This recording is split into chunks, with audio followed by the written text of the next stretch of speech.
Welcome to another video from Reflex GK. Today we're going to talk about why you should not be using the K-barrier technique. The K-barrier is a great technique if used correctly, but it's vital goalkeepers understand how and when to use it and in which context. Incorrect usage normally results in more problems than it does solutions. I'm now going to show you why you should not be using a K-barrier technique. An effective K-barrier relies on the ball being at a fairly slow pace and staying below chest height. Any balls above chest height or either side of the body suddenly become very difficult to save. The alternative to this is what we call either a forward dive or a front smother. A forward dive allows you to meet the ball with two barriers and stops the ball being difficult to save when it's above the chest. It also allows you to move your feet if the ball's moving to either side of the body. A K-barrier is a drop rather than a drive, meaning the body is now stuck and static in this position. In essence, a K-barrier is a scoop. It's a great save to use if you've got enough time to get into the shape and the ball is flat on the floor. It's not such a great save to use if the ball is bouncing or travelling at a high pace, okay? A bouncing ball into a K-barrier, and you go here, yep, there you go, it's okay. A bouncing ball into a K can suddenly become difficult when the ball's at this height here. It's very difficult at match pace to transfer the hands from low to high with such little reaction time. I'm now going to show you when a K-barrier is and is not effective. We're going to start off with a slow ball on the floor. Now, slow is relative to how quickly you can get into a K. Some goalkeepers can snap into a K fairly quickly, in which case the ball will appear slow to them. If you're slower getting into a K, it makes it more difficult and you may opt for a forward dive. But we'll now look at a K-barrier being used at a faster pace.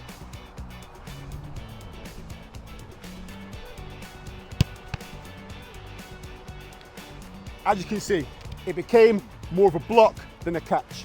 Because of the speed of the ball, Cam couldn't quite get himself down into the correct shape to make an effective save. The alternative to this is a forward dive. This allows us to explode into the ball, meet it earlier, and get our chest behind the ball as a second barrier.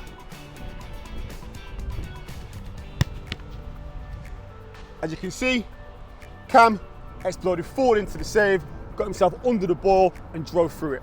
This is a much more effective way of making a save at higher paces, and you can drive and meet the ball rather than dropping down.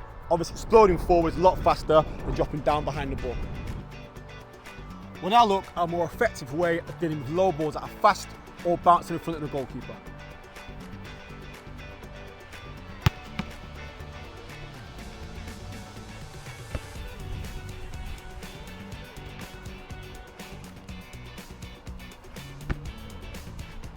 As you can see, Cam was able to kill the ball by scooping it rather than blocking the ball. He got his hands under, his body on top, and his chest behind as a second barrier.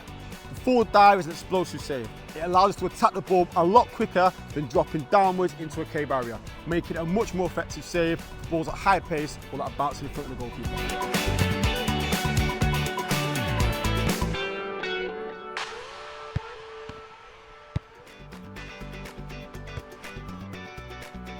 One major advantage a forward dive has over a K-barrier is that it allows us to meet the ball. A K-barrier is a downwards drop. This makes it very difficult to drive forward and attack the ball, meaning we can't meet the ball straight after the bounce. This makes the save a lot less predictable and a lot harder and more of a reaction save. A forward dive allows us to attack the ball, meeting it straight after the bounce, making it a much easier and more predictable save. To summarise, the K-barrier is an effective save when the ball's flat on the floor and travelling at low speed. But for higher pace balls, a much more effective option is a more explosive forward dive technique, where we can meet the ball early and make sure we scoop the ball with the surface on top and below.